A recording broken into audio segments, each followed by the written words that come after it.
Wow. Just wow. After keeping us in the dark for what feels like an absolute eternity, last night everything was forgiven as Square Enix delivered a new teaser trailer for the Final Fantasy VII Remake during Sony's latest State of Play broadcast. And we should have seen it coming. Square Enix had previously said that their marketing efforts would change focus once Kingdom Hearts 3 had released, and during the most recent earnings call, Yosuke Matsuda had not so subtly hinted that they would be revealing plenty of information about promising upcoming titles during E3, but also in the build-up. Industry figures, such as Daniel Ahmed, had also subtly hinted a few days ago that we are now in the window of opportunity, and even hours before the State of Play livestream happened, Shinji Hashimoto, who now heads up Square Enix's media and arts business division following the recent restructure, subtly replied to a tweet about State of Play. When the stream then started and we were greeted with the classic menu sound effect, we all just braced. We knew what was going to come, and boy did it deliver on multiple levels, which is even more impressive as the trailer was only 1 minute and 7 seconds long. Not only did we get to see the previously talked about redesigns for characters like Cloud and Jessie, we also got to see Aerith for the first time, and she looked beautiful. And even Sephiroth made a brief appearance at the end too. The various environments featured throughout the trailer also looked lush and detailed, even in the more drab areas, and the numerous monsters featured looked pretty sick. The original game was notorious for making some of the supposedly scarier monsters look a bit comical, but based on what they showed off, the Final Fantasy VII Remake will not be making that same mistake. And what's impressive is that the trailer is already showing how faithful they are going to try and be with this remake, as the majority of scenes featured within the trailer can be tied back to the original game, something you can see right here thanks to an awesome compilation picture pulled together by the community on Resetera.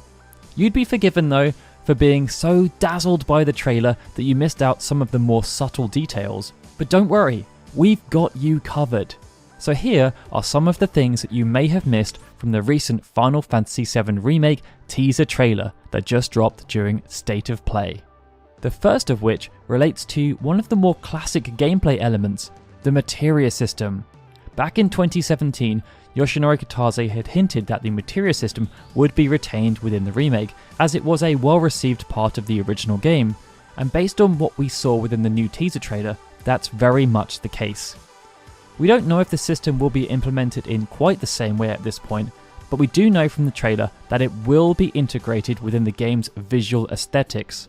Anyone who remembers the design of the original Buster Sword fondly will remember that it had 2 slots for materia just above the hilt, and within the trailer we can see at various points that there are indeed physical pieces of materia sitting within these slots.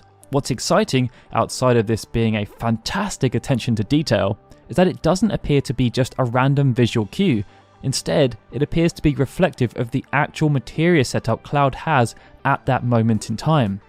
Right at the start of the trailer, just after Cloud has jumped off the train and is being accosted by some Shinra infantrymen, we can see that the Buster Sword is only housing 1 piece of magic materia. The other slot is empty. This is a slight deviation from the original game, where at this point he would have 2 pieces of materia, lightning and ice, but this may just be due to a change in how magic materia is now utilised. Time will tell on that front. Indeed, as we can see at other points during the trailer, like when Cloud is fighting alongside Barret or when he's fighting alongside Tifa and Aerith, both materia slots within the Buster Sword are filled with magic materia. This may be something that remains an exclusive visual cue to the Buster Sword, but if it were to be carried through to other weapons that can be acquired throughout the game, then that would be pretty neat too. But given that very few weapons within the original game were built around this visual mechanic, it probably doesn't make sense for that to be present within the remake either. We have seen this level of visual stimulus becoming more prevalent within other games though, with HUDs and other interactive elements having been added to weaponry to make the experience feel much more immersive, and Barret's weapon also had a similar level of subtlety, as we could see the Gatling gun barrel glowing red when it was being used within combat. Outside of this, we can also see that the environments, which are much less drab now than some of the earlier stages looked within the original game, have not only had their visuals spruced up, they've also had interactive elements added in too. This isn't on display in a massive way within the trailer, but we can see that elements will move around and interact with the combat that's happening, like this traffic cone that gets blown around by Barret's attacks. And to further this point, and show just how attentive they are being to the little details relating to combat, which is honestly something that gets me probably more excited than it should, they have even implemented odes to the characters' battle impact animations from the original game. This is demonstrated perfectly when Cloud and Aerith are fighting against the Sahagin within the sewer segment. When Aerith strikes, you can see a blue impact orb resonate out. And when Cloud strikes, you can see the arching orange sparks flying out everywhere, just like they did in the original game. So cool! And with that, let's get into some of the gameplay elements that you may also have missed from the teaser trailer. As with everything else we've talked about so far, even though the gameplay won't be turn-based anymore and will instead be live action, presumably using Kingdom Hearts 3's combat as a base, as well as using concepts from Versus 13, the developers are looking to make sure that outside of this fundamental change, everything else will be as faithful to the original as it possibly can be within that framework. The different default attacks we can see with Cloud, Barret and Aerith work towards this, but it's the integration of the various limit breaks that's been most impressive to me. Throughout the trailer, we can see Cloud using Braver and Cross Slash, and Barret also using Big Shot a couple of times, and in each instance the animation is near identical to what we saw within the original game. We aren't quite sure how they will function at this moment, but it looks like they will be special moves that can be equipped via the new shortcut menu, which will be accessible by pressing L1. Within this menu, we can also see that potions can be accessed quickly, and this will likely be similar to the implementation we saw within Kingdom Hearts 3, where certain spells, moves, summons and items can be assigned for ease of use. This will then presumably work alongside the command menu, which will be accessible via circle and could also work in a similar way to what we saw in Kingdom Hearts 3.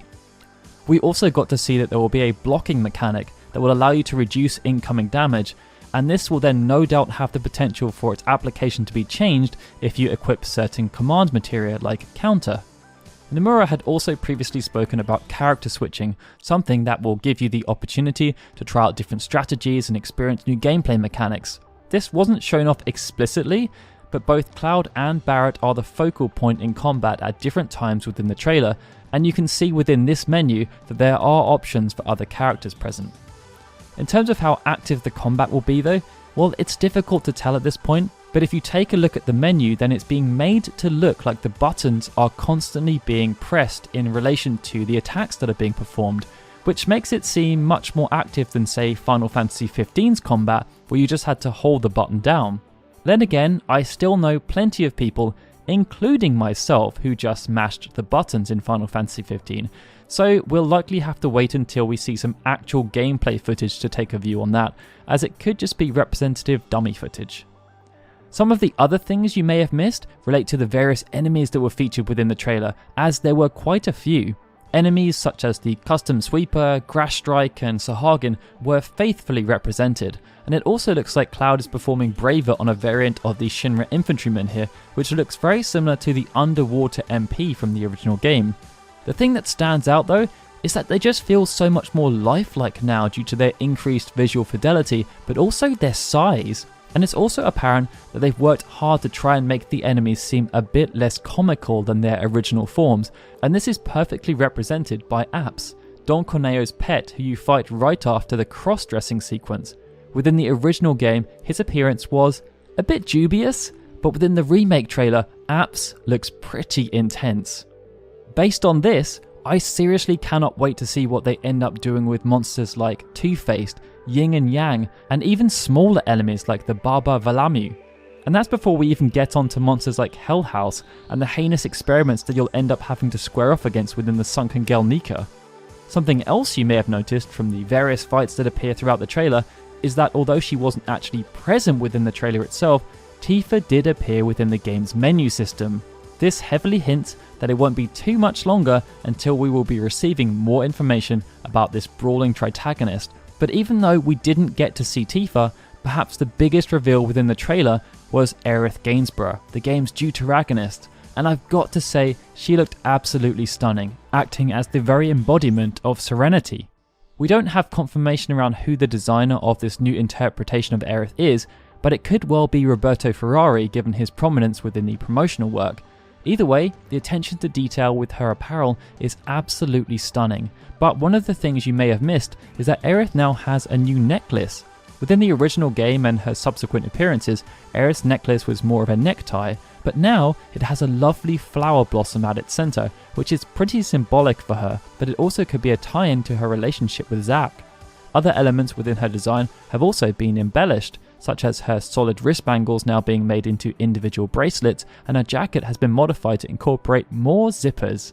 Elements have also been brought in from her other appearances in Advent Children and Crisis Core respectively, such as belts on her sleeves as opposed to bangles, and a bow around her waist. The crazy thing though is that this is just the beginning. At the end of the trailer, we were greeted with a tagline, "More to come in June." And Yoshinori Kitase took to the PlayStation blog to say that this special trailer is just a taste of what's to come. Tetsuya Nomura, the game's director, also appeared on Twitter and said that most of the plans are already in place in the run-up to launch. So to me, that sounds like they will be hitting E3 pretty hard, something that was hinted at following the announcement of the Final Fantasy VII Symphonic Reunion concert, and it also works in line with the theory that the game will be launching within the next 12 months. It means we could not be more excited. Things are about to get crazy. And breathe. Whew, that was intense. Thank you so much for watching though, guys. We haven't turned around a video this fast in a long time, but we are absolutely buzzing and just couldn't wait to share all these tiny details we've spotted within the teaser trailer. Sure, it meant we had to stop working on our other planned video, but sometimes you just gotta do what you've gotta do. How are you guys feeling about the trailer though? Because we are hyped. Let us know in the comments below, and of course, if you enjoyed the video, please hit that like button and subscribe to our channel because we have so much cool stuff planned in the future. I'd also like to give a massive shout out to the Mog Squad, our group of supporters on Patreon and YouTube memberships that is continuing to grow all the time. We try our best to create high quality Final Fantasy content, and it would not be possible without your support. If you'd like to join us on our journey, you can support us on Patreon for just $1 per month, but we have a few different tiers available depending on what level of access you'd like to see, ranging from discussions around what we're working on through to behind the scenes content where we do post-mortems about our videos. If you want to know more, check out the link in the description below. Alright guys, this is Daryl signing out. I will see you all next time for more Final Fantasy videos.